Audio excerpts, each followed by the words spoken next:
Estava pensando, sempre penso, né? Todo mundo pensa, na verdade. E pensando nisso aqui, ó. Antônimo, sabe o que é antônimos?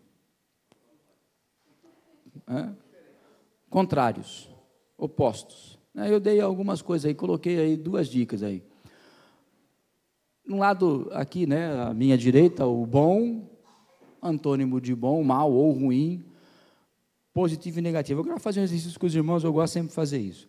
Vamos pensar, pense em palavras que para você são coisas assim, boas ou positivas e são agradáveis. Fala para mim, fala uma palavra aí. E já pensa no antônimo dela, né, no contrário dela, no oposto dela. Mas não fala o oposto, fala só aquilo que é bom. Fala aquilo que é alegria. Escreve aí, Aninha, por favor. Você vai digitar aí, Aninha. Alegria. O que mais? Ânimo. Compaixão. Paz. Muito bem. A Aninha, vai devagar que a Aninha, ela vai digitando lá. Diligência. O que é o contrário de diligência? Negligência. Ah, sim, muito bem, viu? Filosofar. Diligência. Amor, muito bem. Alguém falou outra palavra aí. Vida, muito bem. Vida, o que mais? Diligência, não é aquela carruagem Velho Oeste, não é. Diligência, não, diligência, isso.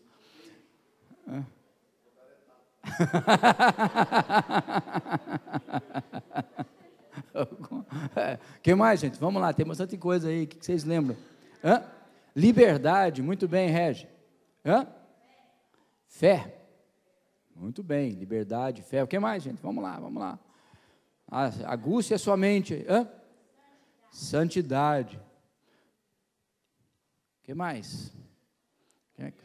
Confiança, muito bem, só Regi e Raia aqui, não tem mais ninguém aí. Lá no fundo, lá as dentistas, lá, vai lá, põe a memória, a cabeça a funcionar, vamos lá. Compaixão, acho que já foi. Já tem, já está lá. Comida. Junto com a comida nós podemos colocar comunhão. Mas a justiça. Ô, Regis, dá um tempinho agora. Deixa os outros pensar. Rico, riqueza. Pode ser? Riqueza. Isso, riqueza. Que mais? Já confiança já foi. Saúde, é interessante. Descanso, muito bem, tá vendo? Essa daí essa é boa, tá vendo? Que mais? Férias.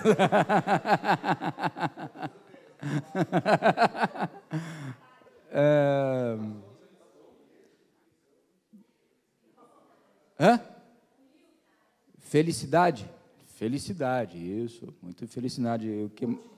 Otimismo, muito bem, Marcião, tá vendo? Funciona. Humildade, muito bem. Acho que tá bom, né? Podemos fechar, arrematar isso aí. Eu acho que não está aí na relação, mas podemos arrematar. Vitória, hein? Todo mundo gosta de vitória aí? Vitória. Então, por que eu estou falando isso? Agora, a gente volta lá no começo da lista, Ana, e vamos colocar os antônios disso aí. Vamos lá. Qual que é o contrário de alegria? Tristeza. Muito bem. Compaixão. O que é compaixão? Desprezo. Pode ser? Desprezo. Ânimo.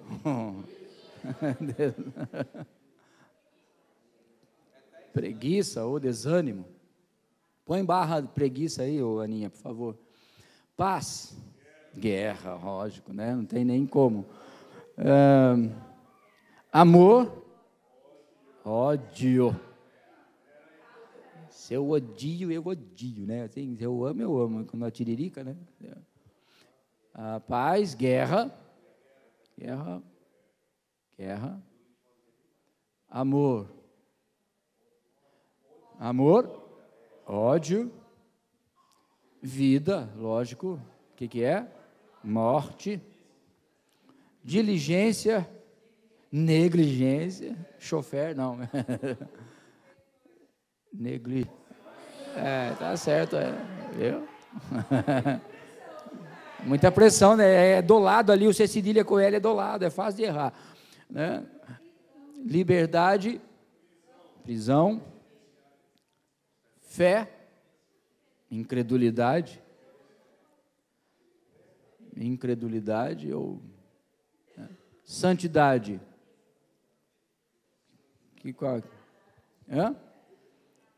Impureza, concupiscência, impureza.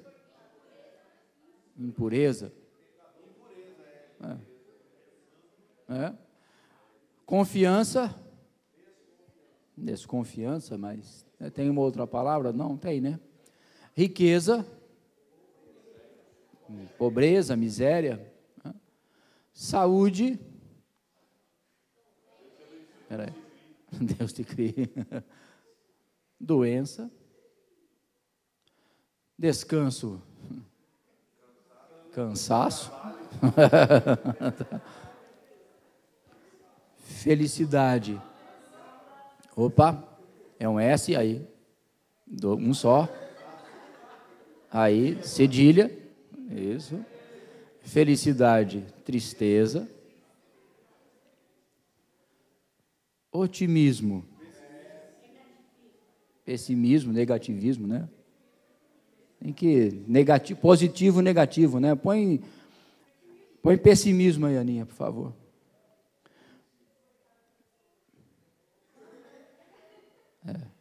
Pessimismo, humildade. Ó, direta. Viu? Orgulho, né?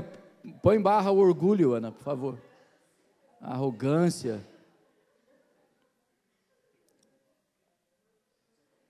Isso, vitória.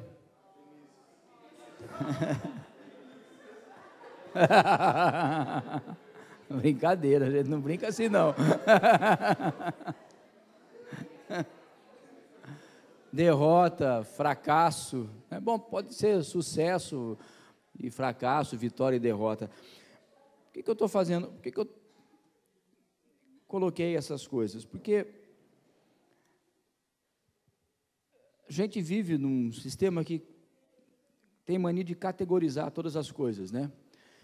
Então, nós, naturalmente falando, nós categorizamos que tudo que está na primeira coluna são coisas boas, são coisas desejáveis, são coisas que se deve buscar, né? Coisas com as quais nós sonhamos, né? E não vivemos tranquilos se não tivermos, né? Não é assim? Concorda comigo ou não? Quem é que não quer ter alegria? Quem é que não quer ter compaixão e receber compaixão? Quem é que não quer ter ânimo, paz, amor, vida e tudo mais? Tudo que está escrito aí é notório. Então, nós pensamos o seguinte, a nossa cabeça, assim como o nosso cérebro tem 2 hemisférios, né? A nossa maneira de pensar também tem dois lados, 2 vertentes. Alguém pode agora acender a luz aqui de novo? Por favor, pode deixar ligado aqui, mas pode acender a luz, por favor. A nossa maneira de pensar, e não é só a maneira ocidental, mas é a maneira da humanidade, nós fomos ao longo dos tempos condicionados, né, a pensar assim, tudo que é bom, tudo que é positivo, tudo que é agradável, eu tenho que ter, eu tenho que buscar, pelo menos tenho que tentar obter, né? E nós não consideramos que aquilo faça parte da nossa, que não faça parte da nossa vida, nós buscamos aquilo. E, por outro lado, essa outra coluna, tudo que está na outra coluna aqui, nós categorizamos como mal e ruim, e é verdade, não está errado pensar assim, né? Quem é que quer viver uma vida de tristeza, ou ser desprezado a vida inteira, ou viver no desânimo, ou viver em guerra? Não. Mas, na verdade, antes disso, deixa eu só terminar esse meu raciocínio. O que me fez pensar nessas coisas foi que, como nós já temos falado aqui, não apenas eu, mas pastor Neto, pastor César e outros, a gente acaba trazendo muitas coisas para o âmbito do Evangelho, para o âmbito das coisas de Deus. E essa maneira de pensar, nós também trazemos. E quando nós encontramos, especialmente no Velho Testamento, textos que contribuem com essa maneira de pensar, nós acabamos tendo uma convicção, é assim que tem que ser. E ultimamente, eu não sei dos irmãos, mas ultimamente tem sido meio complicado ouvir música gospel, porque a maior parte delas é só o quê? Vitória e ter coisas, obter coisas. Não é? Vitória é sabor de mel, tem sabor de mel. Mas aí eu estava pensando, muitas letras e muitas, até algumas pregações, a vitória é sobre o quê?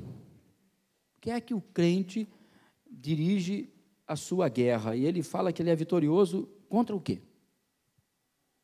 Quando é que um crente diz que ele é vitorioso? Ele venceu. Venceu quem? Fala, faz a mais alta. Outras pessoas. É injustiçada, é desprezada, né? Quando ela é perseguida, você vai ver minha vitória, né? Daqui a pouco meu Senhor vem e vai pisar na sua cabeça, né? Também já falaram aqui Satanás, né? Sobre o inimigo, é verdade, no crente sempre está em guerra com o diabo, mas na verdade, nem sempre o que está nesse lado, nessa coluna, significa derrota para o cristão. Só que nós achamos que é. Nem sempre. E outra coisa muito almejada pela cristandade é ter saúde completa, no físico, na alma e no espírito, não aceitar de forma nenhuma doença, lógico, ninguém fica correndo atrás de doença, mas não aceita de jeito nenhum, não aceita, e tem aquelas orações que fala dirigida a Deus, Senhor, eu não aceito essa enfermidade, e não aceita ser pobre, é ou não é? Não aceita, a gente pode até dar um jeitinho e dar uma disfarçada, mas no fundo, a crentalhada não quer ser pobre, a crentalhada quer ser rico, e sabe por quê? Porque tem versículos que dizem o seguinte: meu Deus é o dono do ouro e da prata, então eu tenho que ter ouro e prata, que se eu não tiver ouro e prata, eu não... Aí começa a entrar naqueles parâmetros assim, mas se você não tem, é porque eu não tenho fé. Então aí entra, a incredulidade está me perseguindo, acho que eu sou incrédulo. Na verdade, nem sempre a pobreza é derrota para o crente, e nem sempre a enfermidade é derrota para o cristão. Lógico, ninguém em sã consciência vai orar a Deus, pedir que mande uma doença daquela. Senhor, eu estou muito bem de saúde, eu estou querendo uma aprovaçãozinha, estou querendo dar uma, eu quero passar por uma prova, manda uma doença. E aqueles que têm mais fé, falam assim, manda um câncer. Ninguém faz isso em sã consciência. Você já ouviu alguém orar assim? Ninguém, e é verdade. Eu vou usar um exemplo aqui, que eu estava pensando lá em casa, para ilustrar essa situação. Veja, eu tive... Há um bom tempo atrás, tive a oportunidade, a ocasião de ir para o Canadá. Eu não sei quem já foi para o Canadá, se alguém já foi, mas o Nino e a Márcia também já foram. É um lugar muito bonito, é um país assim excelente. Eu queria morar lá, né? Porque comparado com o Brasil em algumas situações, mas chegou uma hora eu falei assim, eu não sou canadense, eu sou brasileiro. Passei um mês lá. Nossa, viajamos, passeamos bastante. Mas chega uma hora que a ficha cai, mas eu não sou daqui, uma hora eu vou voltar. Então, nesse tempo que eu fiquei lá, eu não fiz nada além de passear, de desfrutar das coisas que a gente viu lá no Canadá, mas não estabelecemos nada lá, não fizemos nenhum negócio lá, não carimbamos. Agora, eu tinha que voltar uma hora. Se por acaso o meu patrão aqui, eu estava trabalhando, né, tinha uma empresa numa época, falou, não, você pode ficar mais uma semana aí, nós vamos pagar, dar dinheiro para você pode, você acha que eu não ia ficar? Mas não, vê lá, vou embora, eu falei para o senhor que eu ia ficar 30 dias, mas não, eu pago para você ficar, pode ficar uma semana, descansa mais, você merece, você acha que eu não ia ficar? Lógico que eu ia ficar, quem que é bobo, eu ia ficar uma semana lá, mas ainda sabia que era uma semana, depois eu tinha que voltar. O que eu quero dizer com isso? Eu quero dizer que as coisas desse mundo, elas são desse mundo. Por mais que sejam agradáveis, por mais que sejam prazerosas, elas são apenas para essa existência. Nós não somos daqui. Amém, amados? Amém? Agora, enquanto Deus me quiser aqui, enquanto Deus me proporcionar uma vida, sei lá se abastada ou não, mas uma vida boa, eu não vou negligenciar isso, eu vou desfrutar dela, mas não me ater a ela, não me enraizar aqui. Eu não podia me enraizar lá no Canadá, eu não podia fazer nada lá, e nem me espernear para ficar lá, porque eu não era de lá, e uma hora eu tinha que voltar. É a mesma coisa aqui, a partir do momento que eu e você nascemos de novo, nós não pertencemos mais a esse mundo, não pertencemos a esse planeta, embora ele nos ofereça muitas coisas, e Deus permita que a gente fique aqui, e nos dê recurso para ficar aqui, todavia, isso, como César falou no começo do culto, essa não deve ser as coisas almejadas e desejadas para mim, porque no dia que elas faltarem, pode ter certeza, eu vou resmungar, eu vou murmurar, eu vou lamentar a minha sorte, eu vou ficar bravo com Deus, eu vou falar para Ele, o que o Senhor está fazendo comigo? Mas, se por outro lado, eu entendo e aprendo que, embora eu possa desfrutar das coisas boas daqui, embora eu possa, é legítimo o meu desejo por algo bom, todavia, eu preciso entender o seguinte, o melhor para mim não é as coisas desse mundo, não é as coisas que eu possa desfrutar dele aqui, mas é o Senhor. Amém, amados? Está me entendendo? Então, veja, nem sempre uma situação que a categoria diz que é ruim, que é desprezível, que eu devo desprezar e não desejar, nem sempre isso é sinal de derrota para um cristão. Porque mais do que ser derrotado pela enfermidade, ela em si não é a pior situação da minha vida. Eu não sou derrotado muitas vezes pela enfermidade em si. Talvez eu seja derrotado pelas coisas que a enfermidade traz. Coloca dureza no meu coração, coloca insatisfação, coloca descontentamento, coloca murmuração. Essas coisas me derrotam. Conhecemos pessoas que tiveram, crentes no Senhor, muito fiéis ao Senhor, ficaram doentes e morreram dessa enfermidade. Todavia, tiveram uma vida, enquanto doente, como se não tivesse. Alguns podem dizer, a enfermidade derrotou. Não. Ela não sofreu derrota em nenhum momento que ela esteve doente. Não era a causa da vitória dela, não era a cura, mas assim o suportar aquela enfermidade com o coração contente em Deus, e trabalhar, e andar, e testemunhar do Senhor, como se fosse a pessoa mais saudável sobre a face da terra. Fácil? Não é, mas eu creio que é esse coração que Deus busca. Paulo escreve a carta aos Filipenses, e tem um texto muito interessante, eu gostaria que vocês abrissem lá comigo, por favor. Muitíssimo conhecido.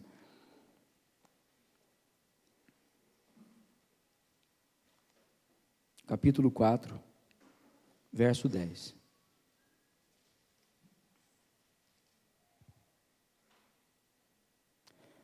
Ele fala assim, alegrei-me sobremaneira, ou seja, de uma maneira muito acima do esperado, no Senhor, porque agora, uma vez mais, renovastes a meu favor o vosso cuidado, o qual também já tinhais antes, mas vos faltava a oportunidade.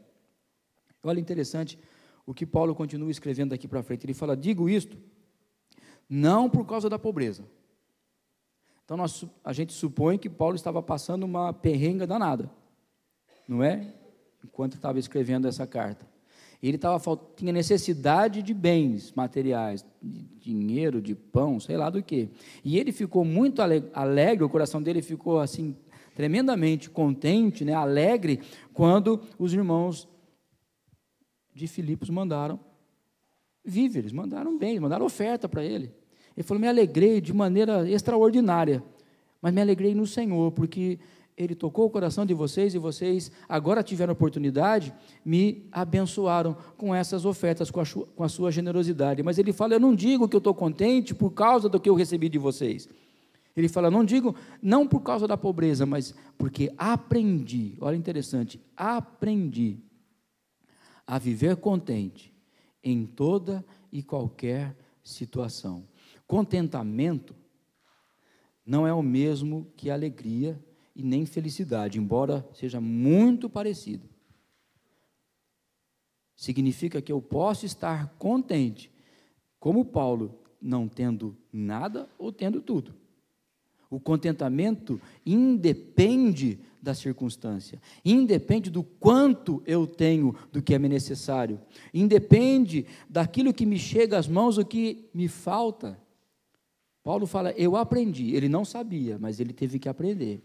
Por isso que ele se alegra no Senhor, ele fala, me alegrei no Senhor. Olha, aprendi a estar contente em toda e qualquer situação. Olha o que ele fala aqui, tanto sei estar humilhado. Nós colocamos aqui que humildade é uma coisa boa, mas aí ele está falando de alguém que foi humilhado, aqui é desprezado, desconsiderado, tido como alguém, um zero à esquerda. Tanto sei estar humilhado, como também ser honrado. De tudo e em todas as circunstâncias, já tenho experiência, tanto de fartura como de fome, assim de abundância como de escassez. E aí ele arremata dizendo o quê? Tudo posso naquele que me fortalece. O contentamento de Paulo não estava na situação de Paulo. O contentamento de Paulo não estava vinculado a se ele tinha muito, e se ele estava em liberdade, se ele estava vencendo o inimigo. Não, o contentamento de Paulo se baseava no Senhor. E o contentamento de Paulo também, podemos ir um pouco mais longe, mais fundo nesse aspecto, estava em saber o seguinte, eu estou onde Deus quer que eu esteja. E não culpo a Deus pelas desgraças que acontecem na minha vida, pelo contrário, eu sei que independente da circunstância, Ele está comigo. E aconteça o que acontecer comigo, eu posso todas as coisas.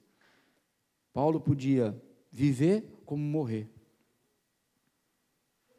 E aconteceu de Paulo mais tarde morrer. Mas nem por isso. Paulo estava murmurando. Lembra aquela passagem que ele e Silas estavam presos? Foram açoitados, colocados lá na prisão, no calabouço mais fundo, com os pés e as mãos amarrados no tronco, e eles estavam cantando, louvando e adorando a Deus. Como é que alguém pode fazer isso numa situação daquela? Alguém que está contente. Contente com a situação? Contente com a prisão? Não, não é contente com a pobreza, não é contente com a prisão, não é aqueles bobos alegres que falam assim, que fica se açoitando lá para sentir dor e falar, agora eu estou melhor, Deus vai me aprovar. Não é nada disso. Paulo falou assim, olha, pregamos a palavra, fomos ousados, fizemos a nossa parte, fomos apedrejados, fomos açoitados, colocamos na prisão, Deus seja louvado, do mesmo jeito. E se ele tivesse saído vitorioso, se todo mundo ajoelhasse dentro dele, como tentaram fazer lá em outro lugar, né? Os deuses vieram à terra, não quero nada disso, eu não dependo de elogio, também não dependo de desprezo para viver contente. Eu não sou afetado, Paulo estava dizendo, eu não sou afetado pelas circunstâncias, o meu contentamento e a minha vida em Deus, eu continuar fazendo o que eu tenho que fazer, eu continuar abençoando as pessoas, eu continuar, ainda que tendo que lutar contra a tristeza está aqui dentro do meu coração, isso não sou afetado pelas circunstâncias, não sou afetado pelas coisas que me acontecem.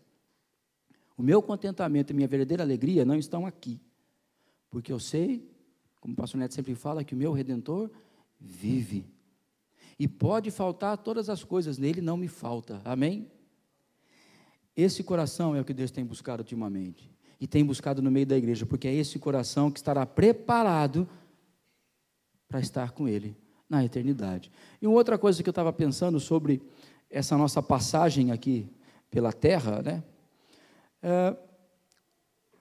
Eu imagino, tenho pensado comigo que Se eu posso comparar esses breves anos de existência, de vida aqui na Terra, com uma etapa da vida natural, eu tenho pensado que, acho que nós estamos num grande vestibular, em que você é testado, o seu conhecimento é colocado à prova, você tem que se sair das equações lá que são apresentadas, tem que dar um bom resultado. E para que serve o vestibular? Qual é o objetivo do vestibular? Ser aprovado para entrar na faculdade. Ou seja, o vestibular te credencia para ocupar uma cadeira numa universidade e cursar o curso da sua vida. Concorda comigo? Para que é que nós estamos sendo preparados aqui? Por que tantos exames que nós temos passado cada dia? Exame de paciência, exame de conduta, exame de alegria, exame de fé, tudo, nós somos testados todo o tempo. Deus prova, eu não sei se é Deus prova, eu sei que talvez Deus nos colocou num baita de um caldeirão, numa sala com 7 bilhões de estudantes, 7 bilhões de vestibulando, então todo mundo se preparando para ir para a próxima etapa. Qual é a próxima etapa? O reino. Mas veja, nós estamos sendo preparados para o reino que será inaugurado com a volta de Jesus, que vai durar 1000 anos sobre a terra. Lembra que Pedro fala lá na sua carta, fala, e reinarão com ele sobre toda a terra? É aqui, é essa vida, onde você e eu muitas vezes reclamamos, falar, nossa, que dureza de vida, Deus podia ter atendido minha oração, mas está atrasado com a resposta, que saco, perdoa a expressão, né? Mas que coisa de vida, nada dá certo, fui lá, já com o emprego estava ruim, agora estou sem emprego, agora fiquei desempregado, e tem conta para pagar, sabe, tudo isso é um grande teste, é um grande vestibular, para capacitar a mim e a você, que nascemos de novo, e que fomos chamados das trevas para a luz do Senhor, para sermos credenciados, para reinar ou não, com Jesus, no reino milenar. Lá vai ser a nossa faculdade. Que maravilha, passei no vestibular. Agora estou na faculdade. Mas a faculdade ainda não é o final. Você passa 4, 5, 7 anos na faculdade, para quê? Para vir para a verdadeira realidade da sua vida.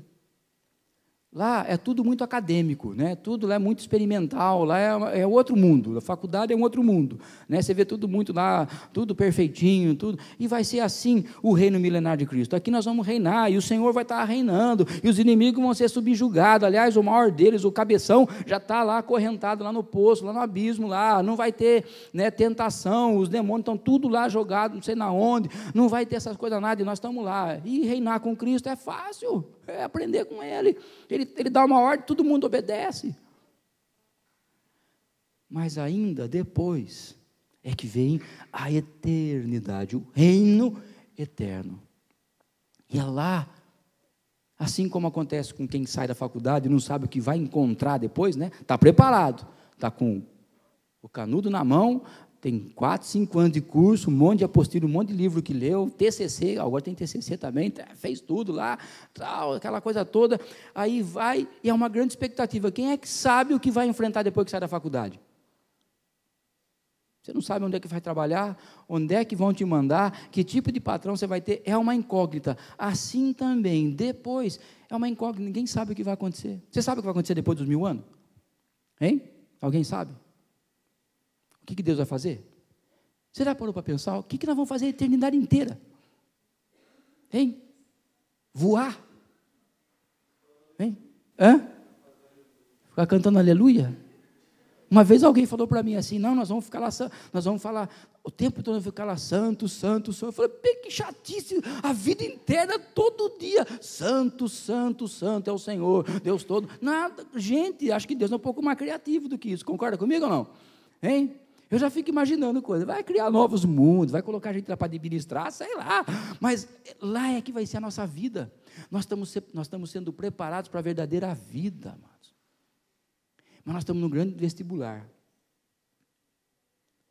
e muitas questões são umas pegadinhas, quando você acha que está por cima, você está por baixo, e quando você acha, esse negócio não pode ser, aí é que é, porque vestibular é assim, e a nossa vida é assim. Cristão que fica muito lá cantando, a minha vitória vem, ela pode já ter vindo, você não percebeu. E aquilo que você acha que é vitória não é. Às vezes, aos olhos do Senhor, é mais vencedor. Volto a te falar, quem suporta a provação sem reclamar, ainda que a provação derrube, do que alguém que alcança o final da provação, mas aí vira um tremendo arrogante e vai ser um tremendo vaidoso. Amém, amado? Está me entendendo? Está me entendendo ou não? Está ficando claro isso? Porque o objetivo de estar aqui é esclarecer, não é confundir. Então eu quero ser claro nesse meu raciocínio com os irmãos. Então, 2 grandes assuntos que a crentalhada do mundo inteiro tem, especialmente aqui no Brasil, fala muito é vitória. Vitória sobre o diabo. Mas o que é vitória sobre o diabo? Já está derrotado. Concorda comigo ou não? Colossenses fala que quando Jesus morreu na cruz, ele despojou a cambada toda. Está derrotado. Então, eu não sei o que eles ficam cantando sempre sobre vitória. Não, minha vitória vai vir. Outro dia eu ouvi uma música assim, falei assim, vem para cá, irmão, vem para cá, porque hoje o fogo vai pegar, hoje a coisa vai acontecer. Você pode vir do jeito que você está, mas você vai sair com a vitória na mão. Eu falei, mas que vitória? Qual é a vitória que vai sair na mão? Às vezes é uma vitória sobre uma enfermidade, não é? Mas às vezes derrota a enfermidade pela cura, mas foi derrotado pelo tempo que estava enfermo, e blasfemou, e murmurou, e fechou o coração, e aí reclamou de Deus, e falou que Deus não era nada daquilo que ele imaginava. Aí por que Deus dá a cura, então? Por grande misericórdia, muitas vezes. Mas se a vitória do crente fosse sobre enfermidade, não tinha ninguém doente nesse mundo, concorda comigo ou não? Que nem aqueles 9, 10 leprosos, foi curado, mas não volta para agradecer, então foi derrotado pela enfermidade, porque ela endureceu o coração. A enfermidade era no pulmão, mas aí a alma ficou enferma e não reconhece isso. Sabe, não, vou ter dinheiro, aí também vem aquela história, não, eu nasci para ser cabeça e não para ser cauda, então entra na empresa como estagiário e quer ser presidente. E só é contente, só fala, a minha vitória vem, irmão, porque eu estou orando, todo dia estou orando lá, e a minha vitória vem, um dia eu vou ser presidente dessa empresa. E aí virou arrogante, porque só olhou as bênçãos de Deus, não olhou a oportunidade que Deus deu a ele de ter um emprego. Sabe, está me entendendo o raciocínio? Então veja, você como eu, que somos cristãos, não considere que tudo que está desse lado é derrota na sua vida. Porque até a guerra, muitas vezes, é benéfica para o crente. Isso me faz lembrar da turma toda lá de Israel, na época dos juízes. Aí teve alguém que falou assim, e aí tem um texto lá que escreve assim, Deus não tirou de uma vez só os inimigos da terra, porque eles precisavam ser treinados. Olha que interessante. Imagina se Israel, logo de cara, possuísse a terra e não tivesse nenhum inimigo para perturbar eles lá, o que seria daquele povo? Não sei, não é bem nem pensar. Mas Deus tem os seus propósitos. Então, o fato de você estar em guerra, o fato de você estar passando por dificuldade, por favor, não considere isso como uma maldição e como uma derrota na tua vida. Talvez, é uma oportunidade de ver Deus agir e te dar a verdadeira vitória. Mas encare com o seguinte, Deus pode estar testando o teu coração para ver como é que ele está. O que de fato move a tua fé? Onde é que você tem colocado os teus olhos? Se é nas mãos e que trazem as bênçãos, ou se é nos olhos do Senhor, que é o autor de toda a vida e de toda a sorte de bênçãos. Amém? Então, nós temos procurado aqui, especialmente nós aqui, não sermos categorizados como aqueles que vão buscar vitória sem mesmo saber o que é vitória. Quando você for buscar vitória, saiba o que de fato você está buscando. Talvez o Senhor esteja falando para você assim, olha filho, eu quero te ensinar a ser um pouco mais perseverante, eu quero te ensinar a ser um pouco mais paciente, eu quero te ensinar a ser um pouco mais humilde, eu quero te ensinar que de fato, tudo que você precisa, eu sou o que você precisa. em qualquer que seja a circunstância da sua vida, amém? Ainda que você esteja morando debaixo da ponte, Deus me livre de morar debaixo da ponte, eu não sei, mas ainda que aconteça isso, por favor, entenda que até ali você pode ser muito mais do que vencedor, amém? Porque o Senhor é contigo, e se você tiver um coração sincero com Ele, sincero no sentido, falar, Senhor, olha, aconteça o que acontecer, não abro mão do Senhor, Ele vai transformar a sua realidade, amém? E outra coisa, eu já falei aqui e volto a repetir, nem sempre o que Deus dá é do jeito que nós queremos, e muitas vezes nós nos frustramos, porque nós buscamos grandes coisas, e o Senhor nos dá a resposta da nossa oração, mas em pequenas coisas, e aí eu não consigo admitir que Deus está me abençoando, porque eu buscava aquilo, Ele me deu isso, eu buscava uma biblioteca inteira, com milhares de volumes, eu só recebi um livro, às vezes é só o que você precisa, para ser bem sucedido, e talvez é só o que você suporta ter, porque se Deus tivesse dado a biblioteca inteira, você ia ser o maior arrogante, filosoficamente falando, e assim também acontece com dinheiro muitas vezes, Deus nos abençoa, mas do jeito dEle, na quantia dEle, e no momento dEle, amém? E Ele espera que a gente seja contente, como Paulo, aprendi a estar contente, em toda e qualquer situação, aprendeu? Aprendi, passou no vestibular, vai reinar com Ele no milênio, amém, amados? Glória a Deus, vamos colocar de pé, por favor.